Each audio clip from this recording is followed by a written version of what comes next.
Hi everyone, welcome back to this channel. So in today's tutorial, we will see how can you fix your UPnP not successful on Verizon router. So here's a guide to enable your UPnP restart and NAT to troubleshoot. Fix 1. Restart everything. Unplug your Verizon router for 30 seconds. Restart the device showing the error like Xbox, PlayStation, PC, etc.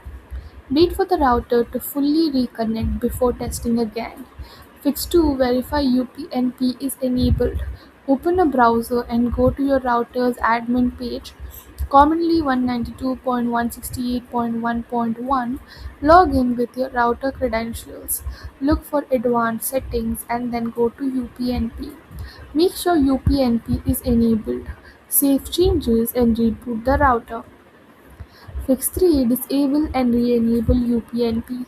Turn UPnP off, save settings, reboot the router, turn UPnP back on. Reboot again. Then fix 4. Check for double NAT. A Verizon router connected to another router or a mesh Wi-Fi system acting as a router. UPnP may fail because of double NAT. Put the second router in bridge or AP mode or use only one device as the router. Fix 5. Update router firmware.